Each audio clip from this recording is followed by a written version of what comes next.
What's the best thing at Thanksgiving dinner? Or meal, lunch, whatever it is? Gravy. I mean, not by itself. Really? Think of everything that the gravy goes on.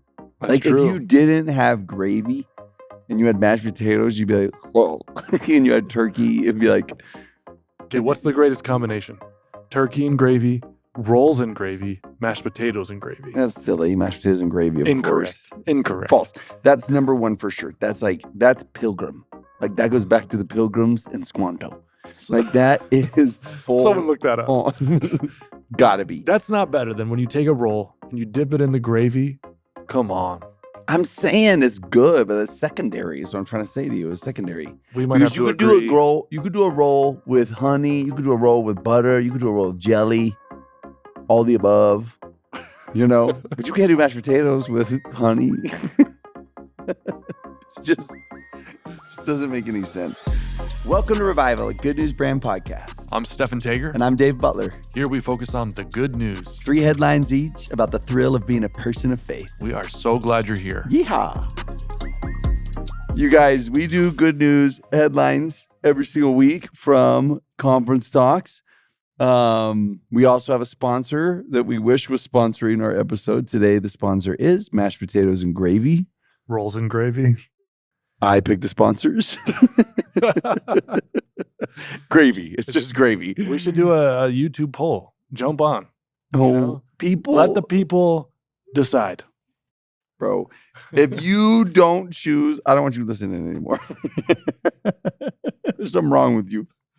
Actually, you need to keep listening because you obviously need the gospel in your life if you're picking the other. All right, friends. Today, our good news headlines are coming from President Eyring, his talk. I love President Eyring. Me too.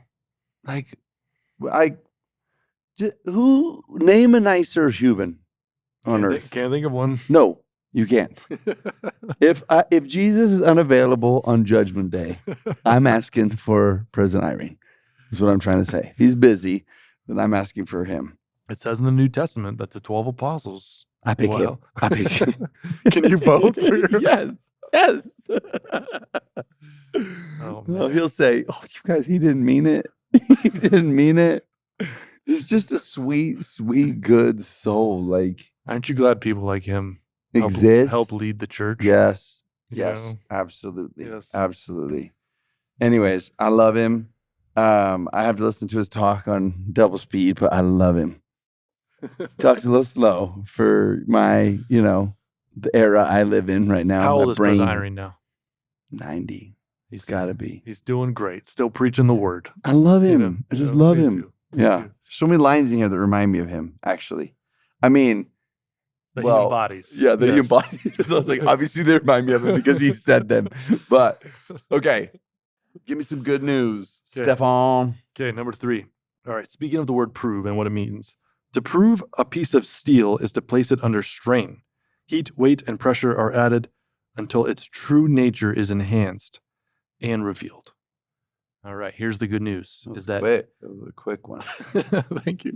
Here's the good news is that difficulty, trials, they lead to authenticity. This is really interesting to me, Dave. Why do you think that is? I'm curious. I'm trying to think, why do trials bring out what's most authentic? I think they have a way of... I've got an idea. Yeah. I just asked you and one came to me. I think it's because it sort of helps you align to what's most important. Okay, I was going to say, things feel like they sort of fall off the wagon, right? When you get a bad diagnosis in the family, and then all of a sudden other things don't feel as important anymore. Like they just kind of lose their. It's a great way to see. It's not a great way to see. It's a bad, it's a hard. It's an effective way. It's an effective way. Yeah. So I mean, to see what you actually care about, what really matters to you. Yeah. Okay, my number 3 kind of goes along with this too, and maybe it was just this line: Moroni's testimony was refined in loneliness, and I kind of feel like I and you and anybody listening could replace loneliness with several other words that will have the same kind of vibe. Something that was difficult, something that was proving. That I could say my testimony was refined in grief, or my testimony was refined in heartache or loss or whatever it is. And I think part of that is, we talked about this last week a little bit, that those times of loneliness, those times of grief, they not only strip away what's not important, but we're grasping for something. We become desperate. And I think desperation actually opens up the door to heaven, because we're looking for some sort of answer. We're looking for some sort of meaning in whatever's happening. We're reaching out to God in a variety of different emotions, but it feels really raw, and it feels really just like soul level kind of experience. Sometimes I think, man, why do some of the best things happen to the soul in the hardest of of circumstances? You want to like get rid of them, and then yet you look at it and you don't. I remember being in a class once where the teacher asked, do you actually want a simple and easy and charmed life? Void. If you could pick, would you pick a life void of all of those things? And obviously the quick, like, knee-jerk reaction is yes, 100%. I want that kind of life. But then if you really, really thought about it, would you actually want a life without any of those things? I think about, what's his name? Francis Webster. Is that right? Everybody knows, not everybody, but a lot of us know his quote about being in the Willie Martin handcart company, and remember they're being criticized, and he talks about his experiences, but then he uses a line in there. He's like, we became acquainted with God during those days, and I wouldn't give it up for anything. Clearly he would not have said that when he was going up Rocky Ridge. He was like, if I asked that question, do you want a life void of, you'd be like, yes, it's exactly what I want. But when he looked back on it, he would say, like, my testimony was refined, in hardship, or in, whatever word he would pick. Then, they become our sweetest experiences, our sweetest memories, I think, because we become so acquainted with God during them. Yeah, and it strikes me that these experiences can't teach us something unless we first accept them first. What do you mean? Well, because our natural inclination is, I want the easy, I want to, I don't want difficulty. Because when we have these realities that are really difficult to have to try to work through and make sense of, our first thought is to sort of avoid it, not think about it, deny it, wish it was different, complain. But it seems like the first step to say is, this is the lot that I have. This is the situation I'm in. And once I'm fully accepting of it and saying, okay, this is reality, now I think the heart can open up to, what should I learn from this? And what do I do next?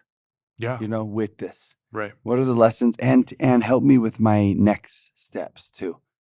Yeah, I once read in a book from a really, well-known academic psychologist, and he talks about one of the things you can do when you're trying, once you've learned to accept certain difficult things, is to ask yourself, what would an older, wiser self say to you now? And I think for believing folk like us, the question is what would God say to you? What is the Spirit saying to you and to your heart? And don't get all in your mind having arguments, going back and forth, but stop, calm down, and listen. Be still and let God be God. And what am I to learn from this? It's awesome. Okay, you ready for my number 2? Sir. This one's a little long. It's not too long. Surprise. Okay, so will you time me? Yeah. Okay, ready? Here we go. I'll go on. Ready? The prophet Moroni, for instance, was proved and strengthened in such a way. He lived his final years alone. Now listen to this list. He wrote that he had no friends. that his father had been killed, that his people had been destroyed. He was hunted by those who sought his life. Yet Moroni did not despair. And here's the good news, is that the gospel of Jesus Christ is strong enough to give us a framework through the most complicated of all situations. This was not like Moroni got a bad grade on a test.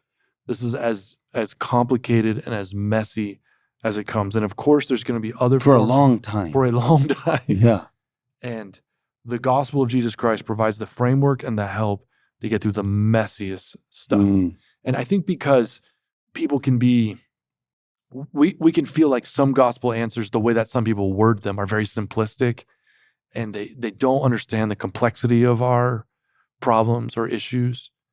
And of course, that's true. Sometimes teachers and well-meaning people give simplistic answers to really complicated situations. But the gospel framework itself provides a way to work through really messy stuff, right? Primarily because, one, it's based in the love of God, that security. And two, it actually can give us insight and power beyond our own means. And so just those two things alone provide resources, which is maybe not the best word, but provide spiritual resources to start going through really complicated and messy parts of life. Well, and I would say I was talking with someone who's kind of in like a complicated and messy situation right now, just about within restored Christianity, the different channels of grace that are available. And that was the phrase that I kind of settled on in talking, just that we need something, like you just said, beyond ourselves, something bigger than me in so many situations, right? And there are different ways to, I don't know if I want to say access that grace, but to welcome that grace, that's perhaps, a good way to say it, into our life through different channels of grace. Prayer is a channel of grace, right? Fasting is a channel of grace. We also have this promise in Scripture that in the ordinances of the gospel, the power of godliness is manifest, which makes the ordinances different channels of grace as well. They're not magic, but they are a means of welcoming just the healing grace, the calming grace of God into our lives. Can I say something about that really quick? I mean, sometimes I'll say things like this on this show, and I still believe this, that, rituals are powerful because they are embodied actions that have these deep meanings to them. And that's, I believe that, that's great. But I want to say rock bottom, an ordinance is powerful because it is literally a channel to the power of God. And any kind of explanation that you want to add onto that has to be something that is added onto it. Yeah. But where we start with, this is real. This is real. Priesthood blessings, baptism, the house of the Lord, those things open up the power of godliness in our lives. Which I think is one of like had a conversation this week with somebody about the sacrament as one of those. And it's an ordinance that we actually participate again and again and again in, which makes it unique, right? Like we go to the temple a lot and participate in ordinances. Vicariously. Yeah, vicariously. But the sacrament, there's something, I don't know, for me, an additional layer onto it of David, you are the patron in this particular ordinance each week. I'm not downplaying vicarious work for the dead, right, by any means, but there is something about that meeting and coming to the table each week as my life changes each week and my circumstances change each week. There is this buffet of grace on a table in front of me, every gift being offered. And I can come each week seeking for whatever it is I need that particular week that's bigger than me. And it's available and it's offered at a great price, but free to me. And even proffered to me, even the way that we carry out that ordinance. I know it could be carried out in numerous ways, and maybe one day it changes, I don't know. But right now it's brought to me. the gifts of grace are brought like to my seat. Those things that I'm searching for and seeking for and needing. And that makes me never want to miss that meeting. If I see it as a channel of grace for whatever circumstances my life is, whatever I'm encountering that week, then it becomes something that I look forward to and need, something I want and need. Yeah, that's awesome. Okay, was that mine or yours? I don't even know. No, yours. I do know. Okay. I said that really like fast, like I was a detective or something. All right. I love this line that he says. He's talking about the Savior and his atoning sacrifice and talking about some of the pains associated with that, drinking the bitter cup. And then he says this line, he proved faithful in every moment. And there's something about that story in Scripture that helps me trust him today. That through all of that hard that we read about in Matthew, Mark, Luke, and John, he proved faithful in every single moment. When he doubted, he still proved faithful. When it was excruciating, he still proved faithful. When it was long, he still proved faithful, which just gives me a great sense of confidence and trust in him that he's still going to prove faithful, even when it's hard and excruciating and long for me and for him, because he sits with me in those emotions, even today. We talk about like, oh, he experienced them in the past. I actually think Jesus experiences them again. He's the Prince of empathy. He like knows, he sits with us, and I think he feels it with us. Concurrent, what do you say? Concurrently? Whatever, at the same time. Right? At the same time that we are experiencing it, he is experiencing that pain too, and he doesn't give up. He will prove faithful to every promise that he has made and through every condition that we find ourselves in or put ourselves in.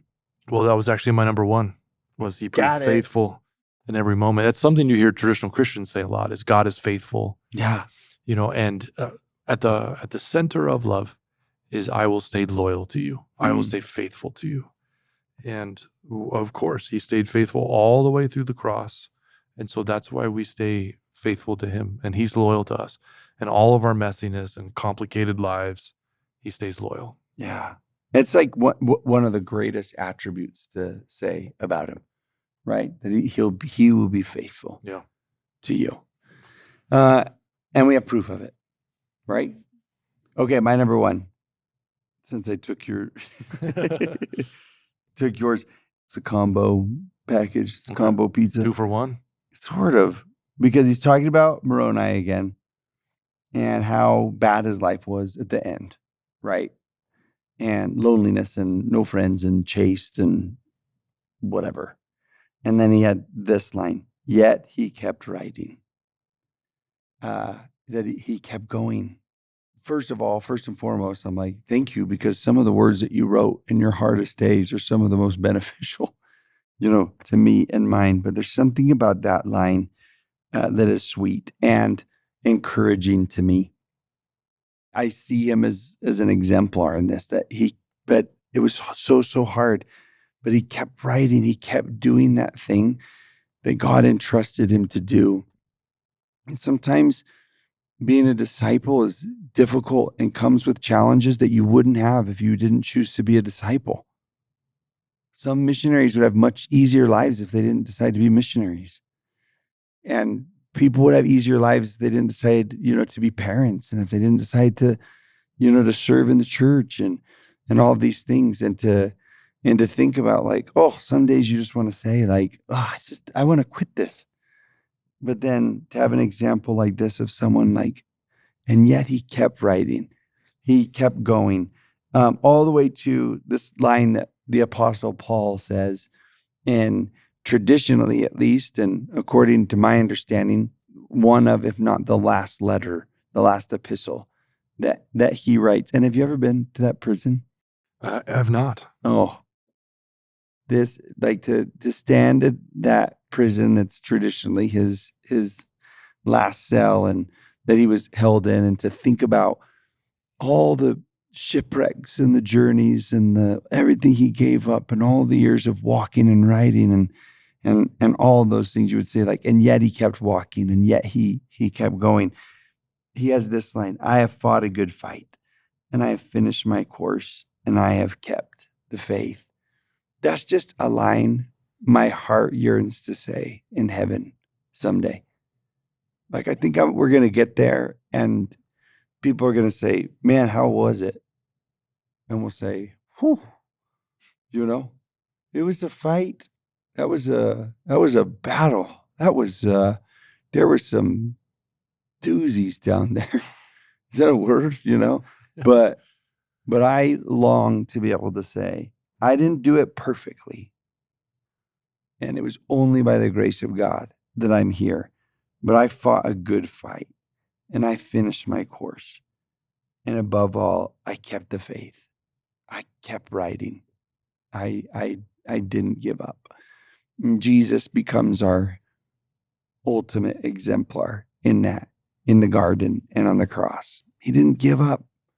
And it makes me not want to give up either. I remember as a missionary laying down my head at the end of each night and praying. Sometimes I prayed on my knees, and sometimes I prayed on my pillow. Everybody don't at me. And just said, I would say in my prayers, Heavenly Father, I know I didn't do that perfectly by any stretch of the imagination, but I tried my best. I did my very, very best. And to imagine the kind of embrace he's going to wrap us all up in when we say that same line, when we step into heaven. I did my very best. I didn't give up. I didn't give up. Yeah, I find a few things more inspiring than when someone does the right thing.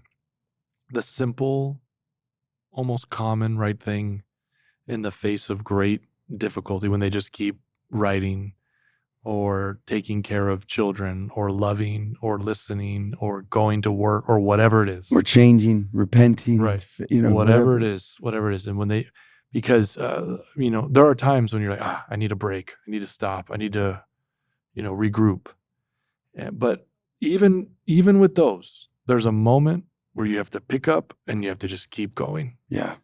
And when people do that with grace and faith, I find it incredibly, incredibly moving and inspiring. It's a little glimpse of the divine showing up in a human. Yeah. It's a beautiful thing. And it's reviving. That's right. Get it? All right. See y'all next week. Man, I hope you feel thrilled and revived with the good news and the thrill of faith. If you want to find more, go to goodnewsbrandco.com. You can check out our Instagram, Good News Brand Co. We also have an app where we include all the podcasts and all the freebies and all the gives there. Just trying to fill your life with some good news. We'll see you next week.